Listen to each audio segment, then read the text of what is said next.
नमस्कार साथियों, स्वागत है आप सभी का हमारे YouTube चैनल अजय वारियर्स में। मैं अजय तिवारी आप सभी का स्वागत करता हूं। आशा है आप सब स्वस्थ होंगे, मस्त होंगे। साथियों, आज हम बात करेंगे, जैसे कि आपने बोर्ड पे लिखा देखा है कि किस टॉपिक पर आज चर्चा करनी है हमें। संविधान सभा एवं संविधान निर्माण प्रक्रिया। अक्सर यहाँ से एग्जाम्स में सीधे सीधे सवाल पूछे जाते हैं, तो आज हम इस पर विस्तार से चर्चा करेंगे। एक डायग्राम के माध्यम से हम आपको समझाने का प्रयास किए हैं। आशा है आप सबको डायग्राम अच्छे से समझ में भी आ रहा होगा। आसानी से समझने का प्रयास करते हैं। एकदम जो स्टैटिक जीके के भी क्वेश्चन आते हैं वो एकदम सीधे सीधे एज इट इज एग्जाम में पूछ लिए जाते हैं। तो आज हम बात करेंगे संविधान सभा संविधान निर्माण प्रक्रिया। जैसा कि संविधान सभा की अगर हम बात करें तो इसमें जो टोटल मेंबर थे वो 389 मेंबर थे। फिर हम बात करते हैं संविधान सभा का गठन कब किया गया। तो संविधान सभा का गठन किया गया कैबिनेट मिशन 1946 में। कैबिनेट मिशन, क्रिप्स मिशन, जैसा कि आप सबको पता है, भारत में जब संवैधानिक विकास की बात चल रही थी तो 1946 में कैबिनेट मिशन भारत सरकार में भारत में आया था।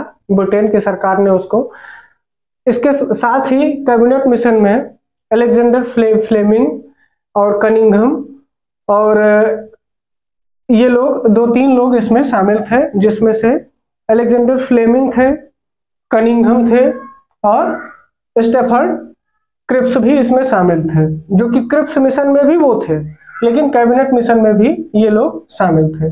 तो कैबिनेट मिशन भारत में कब आया? 1946 में।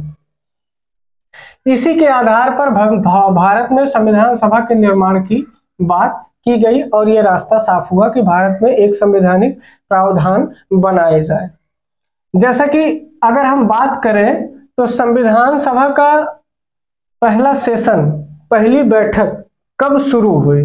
तो संविधान सभा की पहली बैठक 9 दिसंबर 1946 को पहली बैठक हुई, जिसमें सर्वसम्मति से पहले अस्थायी अध्यक्ष चुने गए सच्चिदानंद सिन्हा।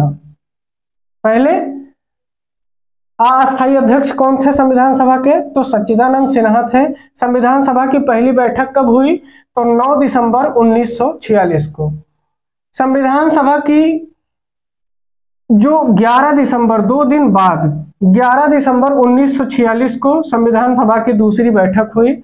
इसमें डॉक्टर राजेंद्र प्रसाद को अस्थायी अध्यक्ष के रूप में स्वीकार किया गया।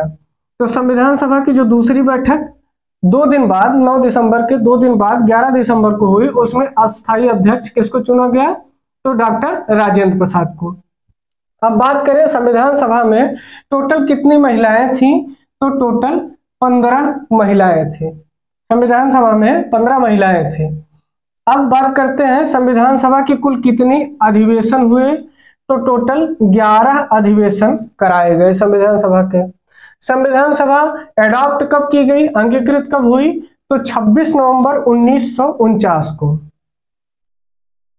कब? 26 नवंबर 1949 को संविधान सभा अंगीकृत की गई। अंतिम बैठक इसकी हुई थी 24 जनवरी 1950 को। ठीक है, अगर देखा जाए तो इसी दिन संविधान लागू भी हुआ था, 24 जनवरी 1950 को।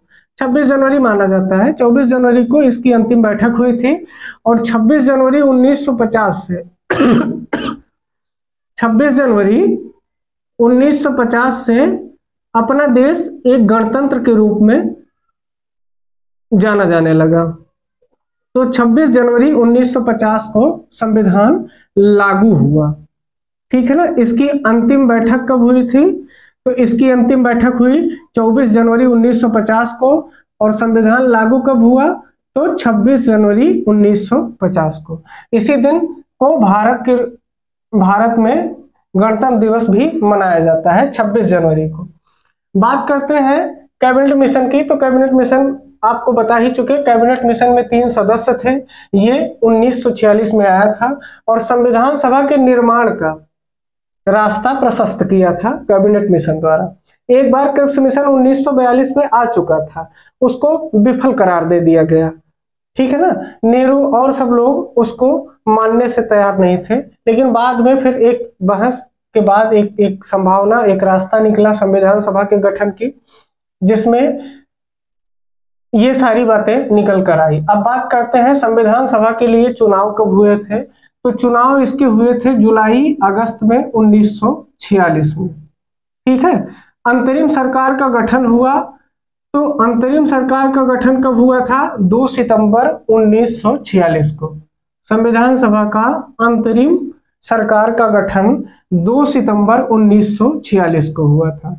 अब बात करते हैं चुनाव में कितने, अंतरिम सरकार का जो गठन हुआ था उसके बाद जो चुनाव हुआ, आम चुनाव, उसमें 296 सीटें टोटल थी ब्रिटिश भारत की, जिसमें कांग्रेस को 208 सीटें, मुस्लिम लीग ने 73 सीटें जीती और अदर मिलके 15 सीट जीते थे।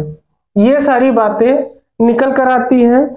संविधान सभा में प्रारूप समिति की अगर हम बात करें तो प्रारूप समिति, तमाम समितियां बनाई गई थी, उसमें प्रारूप समिति बहुत ही इंपॉर्टेंट है। इस पर हम चर्चा किसी अन्य वीडियो में करेंगे।